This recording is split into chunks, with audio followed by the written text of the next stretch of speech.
Sa mga kabundukan ng Hilagang Luzon, sa ilalim ng ulap at sa makulay na kasaysayan ng Pilipinas, matatagpuan ang mga Igorot, isang katutubong pangkat na may mayaman at makulay na kultura. Ang kabundukan ng Cordillera ang pinakakilala bilang tahanan ng mga katutubo nating Igorot. Isang hagdan-hagdang palayan ang nagbibigay simbolo sa kanilang katatagan at pagkiling.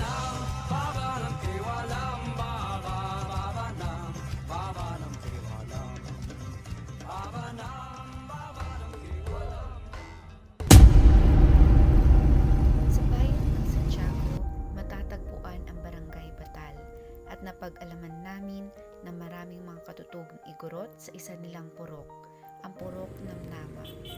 Isang pamayanan na nahaharap sa mga hamon ng panahon at modernisasyon, ngunit patuloy na nagpapakita ng tatag at pagmamahal sa kanilang identidad.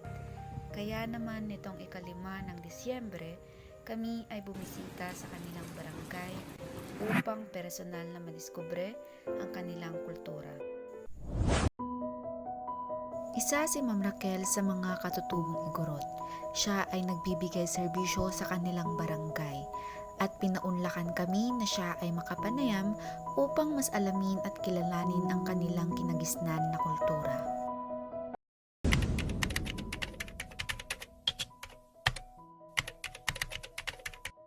Despite the fact na kami mga migratory na dito sa lowland, kung ano yung traditions namin sa highlands, sa Mountain Province, same pa rin dito, ina-adapt pa rin natin siya.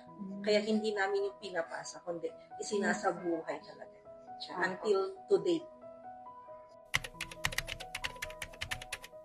Mahalagang traditions, lahat kasi yun mahalaga sa amin eh. In every chapters of our life, lahat kasi yun ina-adapt namin. As example, kung sa may mga occasions, hindi kami pwedeng magkatay ng baboy without specific kind of chicken na inallowed ng elders. Lahat kasi yon, kaming mga younger generation, hindi kami basta-basta nag-decide without asking the elders.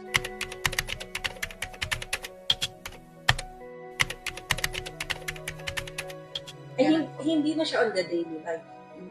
Occasionally na lang siya. Sa ngayon kasi hindi na siya yung basic na gatong at tapis, bagkat at tapis. Yung sa aming mga babae, yung wrap around na palda, na tela, at saka yung nakita yung parang may buntot. Hindi na siya ganun. Nagkakaroon na siya ng evolution. May mga ngayon, yung mga designers the same textures, the same fabric, pero may design na siya, nagiging dress na siya, or in a modern way, nang kakaroon ng modernization style. Sa mga lalaki rin naman, yung bahag, andun pa rin yung bahag, kaya lang, nagkakaroon na rin siya ng a certain additional remnant doon sa bahag. Yung lang, dialect, the right terms. Yung dialect namin ang hindi nawawalas. Wherever we go. Igorot. Ay, no po. Ganito, ang Cordillera kasi consists of how many provinces. Pero, kung susumahin, we are all Igorot. Whether it's Kalinga, Ifugao, Benguet, Apayao, Abra, and Mountain Province, we are all Igorot. Kaya lang, nagkaroon kasi yan ng way back from the ancient generation, nagkaroon kasi ng tribal wars. So, yung mga away, nagkaroon na ng specific definition to them na hindi sila, katulad ng from Kalinga, hindi sila Igorot, they were Kalinga. Ganun ang tawag. Unlike us, na Mountain Province, talagang ka-Igorot. Kami ang humawak sa term na Igorot.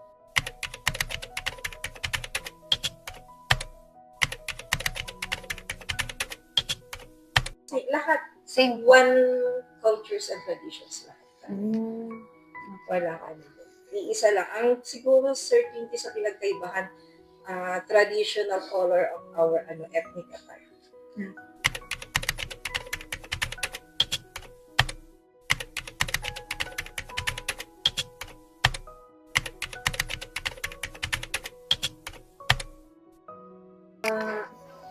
Lumdang. Lumdang. Harvest festival. We call it Lumdang or Burgas. Yun yung harvest festival. Thanksgiving and the good harvest.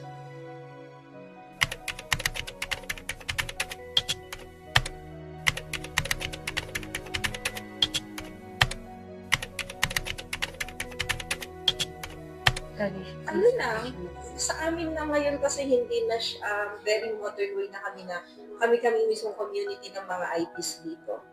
Particularly Batang Group Organizations. Opo. Nagkakaroon kami ng contribution each na pambili namin ng baboy at pangkain namin para magkakaroon ng celebration sa isang place.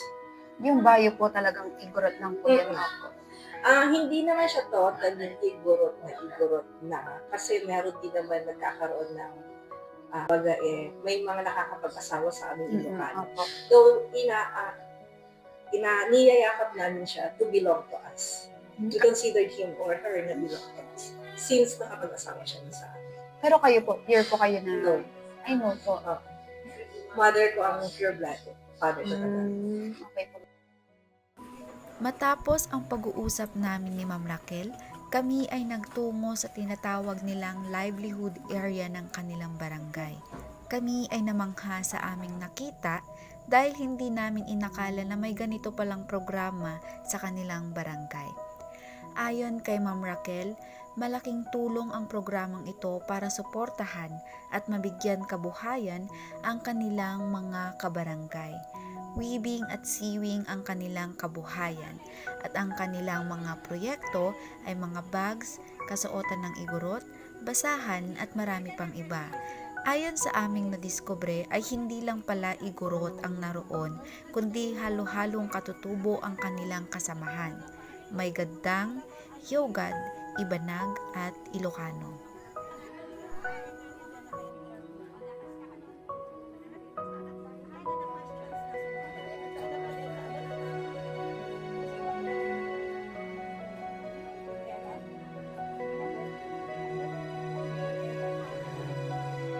Nanay Linda ay kabilang sa mga mananahin na naroon, na isa ding igorot na siyang aking nakapanayam.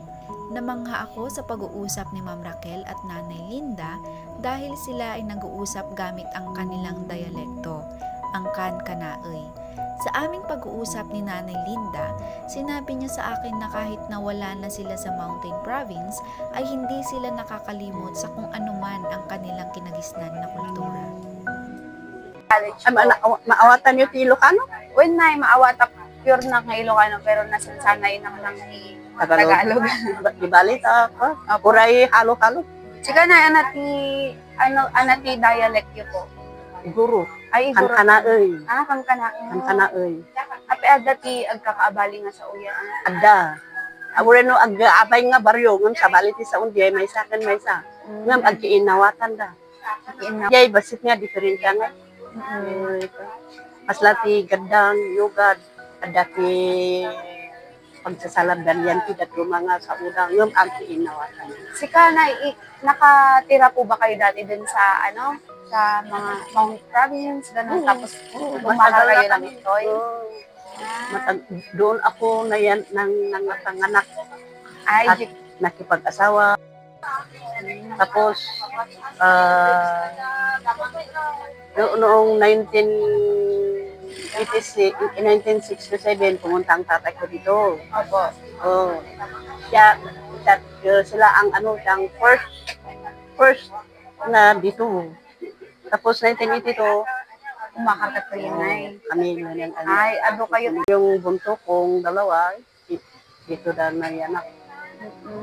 Ikidamit lang dumakilin na ganyan na. Dito sa livelihood niya na, iti nga trabaho yun. Ano nga tawin kayo ito yan nga? 2016 kami nag-umpisa. 216? Oo, nag-training kami doon sa Orleans. So, sa weaving. Ay, so nag-training kayo kay na ito eh. JYP daw, to City Hall. Yung weaving sa Orleans. Kaya nag-weave kami nagdadait kami ng mga tigada, yung mga food drugs. Agdadait kayo mit lang na kasabi giniti bata ti igorot, kazay, made. Magdadait kami dito yung bag. Ay, ganito mga bag din po. Yun, Kayo din po ang nagtatahi sa mga ganun. Mm-mm. Kahit manong nga tawin ka po yun na yun, nagdadae ka. 21. Hindi man kami nag-train. Dati first batch at dati second batch. Halo-halo kayo tinanay. Ang kana ay iba nag Ilocano. Ang lalaok gayam, ano. Kasap nung mit niya iti communication niya na ay Hindi Ilocano. Ilocano talaga yung Yes. ginagamit niyo sa otat na kiinawatan kayo. Yung damit na tati kasla nakagamit kayo ti sa uyo kan kana ano po yan? Kan kana ay. Kan kana mayat mit agad yung mga communication. Maya. Ay ati communication eh. Gamit iti mga kasla itag-itag kazinay nga idagdalayo. Awan ata pa nagginamot. Ay, ano po ba yun na? Yung mga itag po, katmo yung inupluto lang ano yun, nagkat no kayo preserve kasi. Yung Ada ba tibulan na? Kasi, agdamot mm, adati posisyon na adyan. Nga basta-basta karne diay nga adati posisyon ti aramid iti utagtap no hang maugus. Tanuhan mo nga aramid talaga nga igusin. manatawin mo nanay? 79 ako. 79 na po. Adi lang may tidamag minay.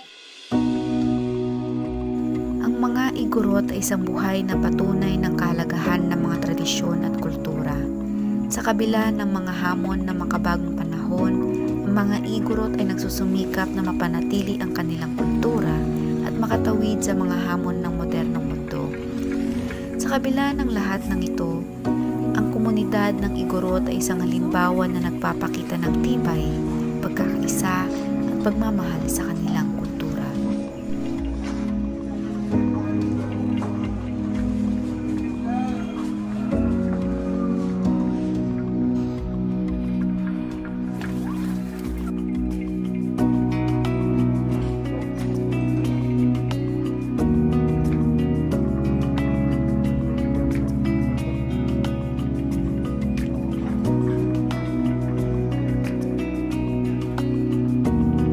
Gaya ng mga igorot, lahat tayo ay may kinalakihan na paniniwala at kultura.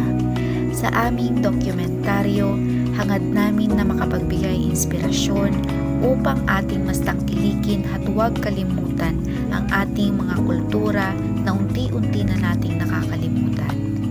Ito ang aming dokumentaryo patungkol sa kultura na kinagisnan ng mga katutubo nating